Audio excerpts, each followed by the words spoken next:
નમસ્કાર બાળકો, કેમ છો બધા? મજામાં ને? નવી નવી વાર્તા સાંભળવાની મજા લો છો ને? મિત્રોને પણ શેર કરજો. આજે આપણે એક દરજીની વાર્તા કરવાની છે. વાર્તાનું નામ છે ડાહ્યો દરજી. આ દરજી એટલે કોણ? દરજી એટલે જે કપડાં સીવે તે. પહેલાં તો કંઈ આવા રેડીમેડ કપડાં ન મળતા. આખી સાડી ને ધોતિયા જેવા આખા કપડાં લોકો પોતાની આવડતથી વીંટીને પહેરતા, એટલે કે જાતે સિલાઈની જરૂર ન પડે એવી રીતે પહેરી શકતા હતા. અને તે પછી એવો જ યુગ આવ્યો કે દરજી પાસે માપના સીવડાવીને પહેરતા. અત્યારની જેમ કાંઈ લાગટ રેડીમેડ કપડાં નહોતા. રાજાઓ પણ દરજી પાસે પોતાના મનગમતા સારા સારા કાપડમાંથી કપડાં સીવડાવતા. આવા જ એક દરજીની વાત છે. વાર્તાનું નામ છે ડાહ્યો દરજી. ચાલો વાર્તા શરૂ કરીએ. એક હતો દરજી, તેનું નામ હતું કાંતિભાઈ. કાંતિભાઈ કામમાં ઘણા ચતુર. ધીરે ધીરે આખા શહેરમાં કાંતિભાઈનું નામ એક સારા દરજી તરીકે પંકાવા લાગ્યું. તો વળી લોકોમાં એમ કહેવાતું કે દરજી કાંતિભાઈને ગમે તેવું કાપડ સીવવા આપો, પણ અંદરથી એકાદ ટુકડો કાપડનો કાઢે ને કાઢે જ. જો કાપડમાંથી નાનો સરખોય ટુકડો કાંતિભાઈ કાઢી ન શકે તો તેમને ખૂબ લાગી જતું, જાણે પોતાની દરજી કલામાં કાંઈક ખોટ પડી. કાંતિભાઈની આ દરજી કામની ચતુરાઈની વાત આખા શહેરમાં ફેલાઈ ગઈ. એક દિવસ પ્રધાનજી નવી ફેશનનું સુંદર અંગરખું પહેરીને આવ્યા. રાજાજી તો પ્રધાનનું અંગરખું જોઈ રહ્યા. પ્રધાનજી, આ અંગરખું કોણે સીવ્યું છે? મારું વાલું જબરું છે, તમારા અંગ ઉપર જબરું શોભે છે. રાજાજીએ કહ્યું, રાજાજી, આ તો આપણા શહેરના જાણીતા દરજી કાનજીભાઈએ સીવ્યું છે. સિલાઈ પણ મનમાની લે છે, પણ કબરું જબરું સીવે છે હો, અંગે જાણે ચોંટી જાય. પ્રધાનજીએ જવાબ આપ્યો. રાજાજીએ હસતા હસતા કહ્યું, પ્રધાનજી, એ તો અત્યારે 1 નૂર ને 1000 નૂર કપડાં. શું શું શું કહ્યું આંટી? હા, રાજાજીએ એમ કીધું કે 1 નૂર આદમી ને 1000 નૂર કપડાં. એટલે કે તમે કેવા કપડાં પહેરો છો ને એનાથી તમારી કેવી પર્સનાલિટી છે ને એ દેખાય. એવું અમસ્તું તો નહીં કહેવાયું હોય ને. પ્રધાનજીએ કીધું, રાજાજી, પણ આ કાંતિભાઈ વિશે બીજી વાત પણ લોકોમાં થાય છે. એ દરજી કળામાં હોશિયાર છે, એટલો જ કપડું કાઢી લેવામાં હોશિયાર છે. ગમે તેટલું માપ કાઢીને કાપડ આપો તોય તેમાંથી એકાદ ટુકડો કાપડ કાઢ્યા વિના રહે જ નહીં. કપડું ના ચોરે તો કાંતિભાઈ દરજી નહીં. રાજાજી પ્રધાનની આ વાત સાંભળીને વિચારમાં પડી ગયા. તેમને મનમાં થવા લાગ્યું કે કાંતિભાઈ દરજીનું પાણી આપણે માપવું પડશે. જેથી તેમણે પ્રધાનજીને કહ્યું, પ્રધાનજી, તો ચાલો આપણે તેમની આ કપડું ચોરવાની કળાની પરીક્ષા કરીએ. હું તમને કાંતિભાઈ દરજીને મારે ત્યાં મારા આખા રાજકુટુંબના કપડાં સીવવા મારે મહેલે બોલાવું. તેમના પર પોલીસનો કે સૈનિકનો કડક પહેરો રાખું. સવારે રાજમહેલે સીવવા આવે ત્યારે તેના ખિસ્સા વગેરે તપાસી લેવાના. બપોરનું ભોજન તો રાજમહેલમાં જ કરશે. તેથી સાંજે ઘરે જતી વેળાએ વળી પાછા તેના બધા ખિસ્સા તપાસી લેવાના. સીવવાનું કામ ચાલતું હશે ત્યારે સૈનિકો વારા પરથી તેના પર નજરબંધી રાખશે. પછી આપણે જોઈએ કે કાંતિભાઈ પોતાની ચતુરાઈ કેવી રીતે અજમાવે છે. પ્રધાને કહ્યું, રાજાજી, આપની યોજના બરાબર છે. આપણે કાંતિભાઈને તેમની દરજી કળા સાથે ચોરી કળાની પણ પરખ લેવા માટે આમંત્રણ આપીએ. પ્રજાની સારી વાતને સરપાવ આપવો કે ખોટી વાતને માટે દંડ આપવો એવો ધર્મ રાજાનો છે. પ્રધાનજીએ રાજાજીની વાતને સ્વીકારી. રાજાજીએ કહ્યું, પ્રધાનજી, તો આજે સાંજે નોકરને મોકલીને કાંતિભાઈ દરજીને આવતીકાલે આપણે ત્યાં દરજી કામ કરવા માટે આવવા કહેવરાવો. રાજાજીએ આજ્ઞા કરી. પ્રધાનજીએ સાંજના સુમારે એક નોકરને કાંતિભાઈને ત્યાં મોકલ્યો. પ્રધાનજીનો સંદેશો મળતા જ કાંતિભાઈ તો પેલા નોકરની સાથે પ્રધાનજીને ત્યાં આવ્યા. કાંતિભાઈએ કહ્યું, નમસ્તે પ્રધાનજી. આવો આવો કાંતિભાઈ, બેસો. તમારું ખાસ કામ રાજાજીને પડ્યું છે. આજે સવારે રાજ દરબારમાં હું પેલું તમારું સીવેલું અંગરખું પહેરીને ગયો હતો. રાજાજીને તો અંગરખું જોઈને ખૂબ રાજીપો થયો. મને દરજી વિશે પૂછ્યું ને મેં તમારું નામ રાજાજીને આપ્યું. આથી તમારી દરજી કળા જોઈને રાજાજીએ આખા રાજકુટુંબના કપડાં સીવવા માટે આવતીકાલે સવારથી જ તમને રાજમહેલે જવા આજ્ઞા કરી છે. પ્રધાનજીએ કાંતિભાઈને રાજાની આજ્ઞા કહી સંભળાવી. કાંતિભાઈએ કહ્યું, પ્રધાનજી, કાલે સવારે સંચો વગેરે સાધન લેવા માણસને મોકલજો.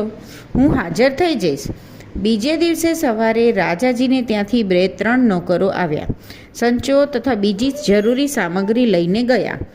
કાંતિભાઈ દરજી તો હાથમાં ગજ ને લાંબી કાતર તથા રંગબેરંગી પેન્સિલો લઈને હાજર થઈ ગયા. રાજાજીએ કાંતિભાઈનું પ્રેમથી સ્વાગત કર્યું. સવારમાં નાસ્તો આપ્યો, કસુંબા પાણી કર્યા. રાજાજીએ પોતાના અંગરખાનું માપ આપ્યું. ઉત્તમ પ્રકારના કાપડનો ઢગલો કરી નાખ્યો. કાંતિભાઈએ ગજ અને રંગીન પેન્સિલોથી પેલા કાપડમાં રાજાજીના અંગરખા વેતરવા માંડ્યા. કેવા રંગબેરંગી સુંદર અને ભારે કિંમતી કાપડ હતા. કાંતિભાઈનું મન વારંવાર લલચાઈ જાય છે. લાવને 1-2 ટુકડા ખિસ્સામાં શેરવી દઉં. પણ જ્યાં હાથમાં ટુકડો લે ત્યાં પેલા સૈનિકોની નજર તેમના પર ફરી વળે છે. કાંતિભાઈ વિચારમાં પડી જાય છે. શું કરું તો 2-4 ટુકડા ઘર ભેગા થઈ જાય. ઓલી ટેવ હોય ને એ ના જાય. ધીરે ધીરે રાજાજીના અંગરખા તૈયાર થવા લાગ્યા. એમ કરતાં કરતાં તો ખાસો મહિનો થવા આવ્યો. કાંતિભાઈ દરજીને તો રાજાજીને ત્યાં દરરોજ બપોરે જાત જાતના શાક ને અનેક પ્રકારની વાનગીઓ ખાવા મળે છે. પણ કાંતિભાઈનું શરીર જાણે સુકાતું જાય છે. કાંતિભાઈનું આવું સુકાતું શરીર જોઈને એક દિવસ તેમના પત્ની કાંતાબેને એનું કારણ પૂછ્યું. કાંતિભાઈએ પોતાના મનની ચોખવટ કરી. તું મારી ચિંતા કરે છે ને તે વ્યાજબી છે, પણ એવું કોઈ ખાસ કારણ નથી. પણ મારા મનમાં એક વાત ખૂબ ખટકે છે. હું મારી પેલી વિદ્યા, આપણી ખાસ વિદ્યા અજમાવી શકતો નથી. મારા પર સૈનિકોનો બરાબર કડક પહેરો છે. તેથી કાપડનો એક ટુકડો હાથમાં લઈ શકતો નથી કે ઘરે લાવી શકતો નથી. એ વિચારમાં ને વિચારમાં મારું શરીર સુકાતું જાય છે. મને કાંઈ જ સૂઝતું નથી.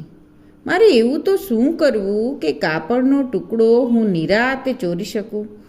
ભલભલાના કાપડ મેં ચોર્યા ને આ રાજાજીના કિંમતી કાપડ મારાથી ચોરાતા નથી. તેનો ઊંડો વસવસો મને ખટક્યા કરે છે.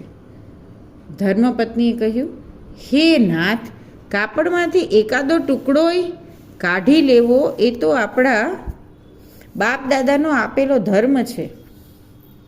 તેથી આ તો આપણા માટે સાચે જ આબરૂનો સવાલ કહેવાય.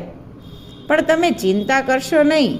આજે જાઓ, તમને હું એકાદ યુક્તિ રાત્રે કહીશ. ધર્મપત્ની કાંતાએ કાંતિભાઈને ધીરજ અને આશ્વાસન આપ્યા. તે દિવસે તો કાંતિભાઈએ શાંતિથી સીવણકામ કર્યું. રાત્રે તેમના ધર્મપત્ની કાંતાબેને એક યુક્તિ કહી. કાંતિભાઈએ તેને બરાબર મનમાં ગોઠવી લીધી. કાંતિભાઈ તો સવારે સીવવા માટે હાજર થયા. બપોરના 2-3 વાગ્યે કાંતિભાઈનો દીકરો ચંદુ રાજમહેલમાં આવ્યો. ચંદુએ કહ્યું, બાપુજી મને 25 રૂપિયા આપો. કાંતિભાઈએ કહ્યું, જા ઘેર જઈને તારી બા પાસે માંગી લેજે. ચંદુએ કહ્યું, પણ મારી બાએ તો મને મોકલ્યો છે.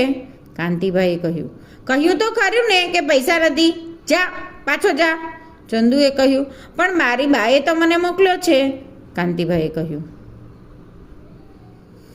તો ખરું કે પૈસા નથી, જા પાછો જા. ચંદુએ હટ કરી, ના હું તો પૈસા લઈને જ જઈશ. સાંભળતો નથી, અહીં તો થોડું પૈસાનો ઝાડ છે. કહેતા કહેતા કાંતિભાઈએ ઊભા થઈ અને ચંદુને એક તમાચો મારી દીધો. તમાચો ગાલ પર પડતા ચંદુ ગુસ્સે થયો અને તેના બાપુ તરફ ધસી ગયો. ત્યારે પેલા બંને સૈનિકો ચંદુને પકડવા દોડ્યા. આથી તેમની નજર કાંતિભાઈથી ચંદુ પર ગઈ. ચંદુ ઠંડો પડ્યો, થોડો દૂર ગયો ને રોતા રોતા બોલ્યો, પૈસા આપો ને, મારી બાએ ઘાસ કહ્યું છે. કાંતિભાઈ એકદમ ગુસ્સે થઈને ઊભા થઈ ગયા. ઊભા થઈને હાથમાં જોડો લીધો ને એનો છૂટો ઘા ચંદુ પર કર્યો. સૈનિકો કહે, અરે અરે કાંતિભાઈ આમ તે થાય. બોલતા બોલતા કાંતિભાઈને વારવા ગયા. તે દરમિયાન ચંદુ તો પેલો જોડો લઈને પલાયન થઈ ગયો. સૈનિકોએ કાંતિભાઈને ઠપકો આપ્યો. કાંતિભાઈ બોલી ઉઠ્યા, ભાઈ અમારા છોકરાની ટેવોને તમને ક્યાંથી ખબર હોય? એ તો 2-4 પડે ને ત્યારે જ સીધા થાય. સાંજે પેલો એક જોડો કાંતિભાઈ સી રીતે લઈ જાય? એક જોડો તો પગમાં પહેરાય પણ સી રીતે? આથી એક થેલીમાં નાખીને પેલો બીજો જોડો તે ઘરે લઈ ગયા. રાજાજીને ત્યાં સીવણકામ પૂરું થયું. રાજાજી દરબાર ભરીને બેઠા. પ્રધાનજી, કાંતિભાઈની સિલાઈ તો ઘણી સારી છે. રાજકુટુંબ તો રાજી રાજી છે. તેથી આજે દરબારમાં જ મારે તેમને રાજી કરવા છે. સૈનિકોને આજ્ઞા કરો અને તેમને તેડાવી લ્યો. પ્રધાનજીએ સૈનિકને આજ્ઞા કરી. સૈનિક ચાલો ગયો. પ્રધાને પૂછ્યું, રાજાજી પણ પેલી વાતનું શું થયું? શું કાંતિભાઈની કપડાનો ટુકડો ચોરવાની કળાનો પરચો થયો કે નહીં? શું કાંતિભાઈ નિષ્ફળ ગયા કે આપ? રાજાજીએ કહ્યું, પ્રધાનજી આપણો જાપતો તો કેવો હોય, બિચારા કાંતિભાઈની સી મજાલ કે ચોરી કરે. પેલો સૈનિક કાંતિભાઈને બોલાવી લાવ્યો. કાંતિભાઈએ કહ્યું, નમસ્તે રાજાજી. રાજાજીએ કહ્યું, બેસો ભાઈ પેલા આસને. કાંતિભાઈએ કહ્યું, જી રાજાજી, અને આસન પર બેઠા. પ્રધાનજીએ કહ્યું, કાંતિભાઈ તમે રાજાજી તથા રાજકુટુંબના વસ્ત્રો સરસ તૈયાર કરી આપ્યા છે. તમારી સીવણકળા પર રાજાજી સાચે જ રાજી થયા છે અને તમને રાજી કરવા માંગે છે. કાંતિભાઈએ અદબથી કહ્યું, મારા માટે એ આનંદ અને ધન્યતાની વાત છે. રાજાજીએ પૂછ્યું, પ્રધાનજી કાંતિભાઈને તેમના મહેનતાણા ઉપરાંત આપણે કંઈક વધારે આપીએ. બોલો શું આપીશું? રાજાજી કાંતિભાઈને રાજ્ય તરફથી પોશાક અને પાઘડી આપીએ. પણ તે પહેલાં પેલી વાતનું તો પૂછો, શું તેમણે તમારે ત્યાંથી એક કટકીએ કાપડની ઘરે લઈ જવાની હિંમત કરી છે? પ્રધાને મુદ્દાની વાત કરી. રાજાજીએ પૂછ્યું, બોલો કાંતિભાઈ, શું મારે ત્યાંથી કાપડનું એક નાનું ચિંદરડું તમે લઈ જઈ શક્યા છો? કાંતિભાઈએ 2 હાથ જોડીને કહ્યું, મહારાજ ગુનો તો કર્યો છે, આપ અભય વચન આપો તો કહું. અભય વચન એટલે શું બાળકો ખબર છે? અભય વચન એટલે કે વાંધો નહીં, સાચું બોલી જાઓ, તમને કોઈ સજા નહીં કરીએ. મમ્મી ક્યારેક કહે છે ને આવું, સાચું બોલ જા, કાંઈ નહીં કહું, ત્યારે એને અભય વચન કહેવાય. સમજી ગયા? સારું, ફરીથી વાર્તા તરફ જઈએ. રાજાજીએ વચન આપ્યું, ભાઈ જા, મારું અભય વચન છે. મહારાજ, આ રહ્યું આપના વસ્ત્રનું કપડું. આપે જે પોશાક પહેર્યો છે તેનો જ એ ટુકડો છે. કાંતિભાઈએ ડરતા ડરતા પોતાના ખિસ્સામાંથી કાપડનો ટુકડો કાઢતા કહ્યું. આખી રાજસભા દંગ થઈ ગઈ. પ્રધાને પ્રશ્ન કર્યો, કાંતિભાઈ, તમારી ચોરી કરવાની કળા જબરી કહેવાય. તમે આટલું કાપડ કેમ કરીને લઈ ગયા? કાંતિભાઈએ ખુલાસો કર્યો, રાજાજી, એ વાત તો તદ્દન ટૂંકી છે. મેં અને મારી પત્નીએ થોડીક યુક્તિ વાપરી હતી. શકતા. એક દિવસ મારો દીકરો ચંદુ પૈસા લેવાને બહાને રાજમહેલમાં આવેલો ત્યારે નક્કી કર્યા પ્રમાણે તે પૈસા માંગતો જ રહ્યો ને હું ના પાડતો જ રહ્યો. અંતે મેં ગુસ્સે થઈને તમાચો માર્યો. ત્યારે તમારા સૈનિકો તેને આશ્વાસન આપવામાં રોકાયા. તેમના કાર્યને લીધે તેઓ મારા પર નજર રાખવાનું ચૂકી ગયા, બેધ્યાન થઈ ગયા. આ તકનો લાભ લઈને કાપડનો ડૂચો કરીને મેં મારા જોડામાં બરાબર ઠાંસી દીધો. દીકરાએ ફરીથી રડતા રડતા પૈસા માંગ્યા કે તરત જ મેં મારા જોડાનો છૂટો ઘા તેના તરફ કર્યો. તે જોડો લઈને નાસી ગયો. સાંજે જતી વખતે બીજો જોડો એક જ હતો. તેને પહેરાય તો નહીં જ. તેને એક થેલીમાં મૂકીને ઘરે લઈ જતા તેમાં પણ મેં કાપડનો એક ટુકડો ઠાંસી દીધેલો. આમ ગમે તેટલો કડક બંદોબસ્ત હતો છતાંય ચાતુરી વાપરીને મેં મારી ચોરી કળા અજમાવી અને તેમાં સફળ થયો. રાજાજી, પ્રધાન અને આખી રાજસભા કાંતિભાઈની ચતુરાઈ પર રાજી થઈ ગઈ. આમ તો વાત ચોરીની હતી એટલે રાજી થવા જેવું ન હતું, પણ આપણે આમાંથી ઘણું શીખવાનું છે. પછી વાત કરીએ. રાજાજીએ પ્રધાનને કહ્યું, આપણી હોડમાં કાંતિભાઈ જીતી ગયા છે અને આપણે હારી ગયા છીએ. તેથી કાંતિભાઈને હું તેમના મહેનતાણા ઉપરાંત બીજી 100 સોના મોહર ઇનામ રૂપે આપું છું, જેથી તેમની આર્થિક સ્થિતિ સારી થાય અને પોતાની આ પાપ વૃત્તિ કે ચોરી કરવાની ટેવને તે સદંતર ભૂલી જાય. રાજાજીએ પોતાની શુભ લાગણી વ્યક્ત કરી. કાંતિભાઈએ રાજાજીને નમસ્કાર કરતાં કબૂલ્યું, રાજાજી, આપે મારા માટે જે આશા રાખી છે કે હું મારી ચોરી કરવાની ટેવ છોડી દઉં, એ આજ્ઞા હું માથે ચડાવું છું અને આજથી કોઈનાય કાપડનો એક તાંતણોય સરખો હું ચોરીશ નહીં. સમજાય છે? ઘણીવાર ભૂલો કરવામાંથી ને ભૂલો માફ કરવાથી ઘણી બધી ખરાબ આદતો બદલી શકાય છે.